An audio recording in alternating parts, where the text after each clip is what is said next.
Hello and welcome. I recently got to check out The Fall Guy in theaters, one of the few movies I've been able to see in theaters so far this year. I was really excited to go into this one, really excited to check out the latest from David Leitch, one of my favorite action directors right now. So let's jump in, let's talk about everything great about this movie and get into my review.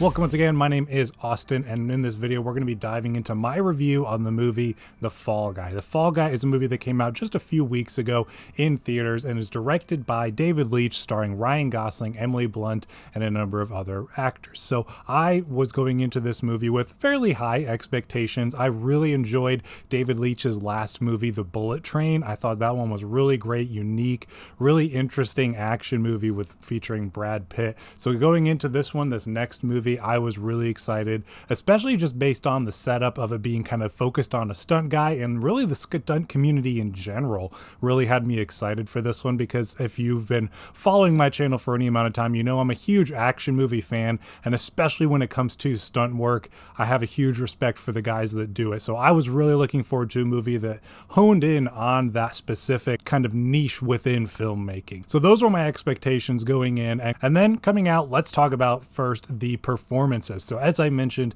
this movie stars Ryan Gosling and Emily Blunt opposite each other. They play a what used to be a couple. They dated earlier on in the film, which we're introduced to as we kick things off in the movie.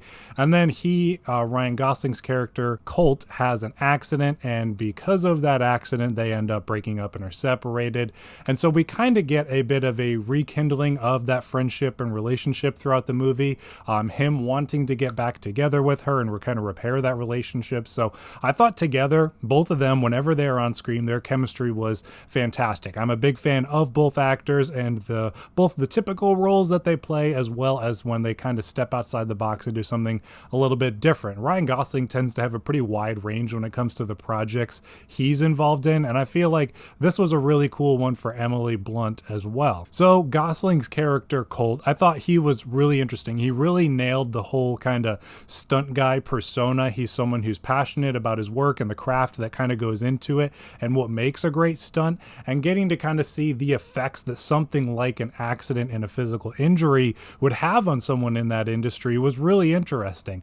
And then getting to see him kind of get back up on the horse and try to get back into things and get back to where he was before that accident took place, that was really cool. Aside from that, his relationship with Emily Blunt's character, Jodie, was really great. She did a really cool job as portraying this up-and-coming director. When we first meet her earlier on in the movie, she's a camera operator, and then since the accident that Colt's character encounters, she's kind of gone on and done her own thing and become this director. So she gets this opportunity to direct this big action sci-fi epic movie, and this is her first big break. And so Colt's character is brought in to be on the stunt team for it, as he was the go-to stunt performer for Aaron Taylor Johnson's character, Tom Ryder. And I really liked her performance. You can tell she's someone as a character that's really passionate about the movie, and even being something like this big sci-fi epic, she cares about the artistic nature of that film and really putting her voice into that. So I thought that worked really well for her character,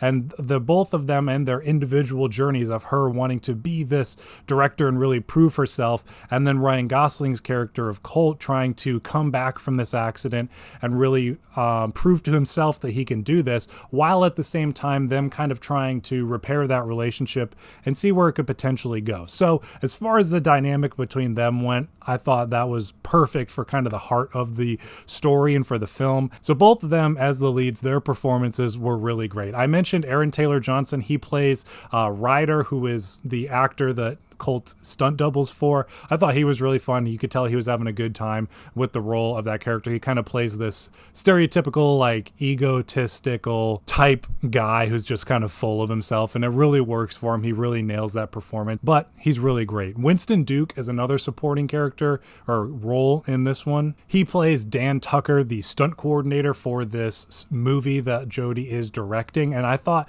he was really, really fun. I really liked his sense of humor humor, his personality, kind of the persona that he carried, and just, again, kind of like Colt's character, this passion that they have for the stunt work and the filmmaking and the craft of it all. So he was definitely one of my, if not favorite, supporting roles within the movie as well. Moving next into the action, being a David Leitch movie and having 87 North do all of the stunt work for the film, you know they're really going to crush it with the action, and this was no exception as far as this movie goes. I thought all of the action was thoroughly enjoyable. They did some really fun, fresh, unique, new, interesting, and exciting stunts throughout the film. There was one which is featured pretty heavily in the marketing and the trailer for this one, revolving around kind of a garbage truck and this dumpster that it carries. Ryan Gosling actually did his own stunts for much of, if not all of that scene from what I've seen, as well as a couple of other scenes throughout. He just absolutely crushed it when it came to the action for this one, and just the stunt work in general is incredible for this. I love the fact that this movie is, yes, about the stunt work and stuff, but they're even willing to go so far as to almost go a little meta with it, in that the company that Winston Duke's character and Ryan Gosling's character work for in the film is actually 87 North, the stunt team behind the movie itself. So I thought that was a cool kind of meta way to show some love for the stunt community and the companies and the people that work for them.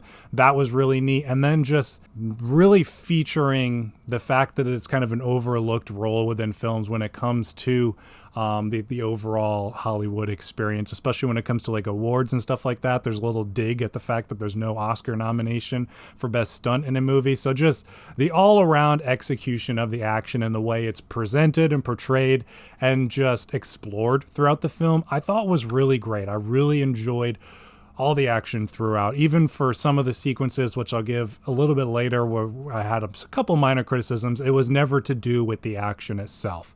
So action, top notch, some of the best that I've seen this year. Now, going into the story, I have touched a little bit on the story already when it comes to the relationship between Jodie and Colt and their characters, kind of rekindling that relationship as well as their own individual journeys. But besides that, we have a story where the actor Ryder, that is portrayed by Aaron Taylor Johnson, goes missing, and so one of the producers that both Jodie and Colt know recruits Colt to go look for him, as he's, knows him very well, being his stunt guy and who he is. So he's asked to go look for him and find him. There's all of this kind of like fun mystery twists and turns to go along with it at the same time that I thought was an absolute blast. I was surprised once certain twists and reveals were revealed to the audience along the way that I didn't pick up on them sooner, because it was like, oh, well, I guess that was kind of obvious, but not obvious in the sense that it's kind of cheesy and not worth it. I thought they were really good, fun twists. I just was surprised that I must have been so engrossed in the movie and the action and stuff, I didn't pick up along the kind of hints and all that kind of stuff along the way. But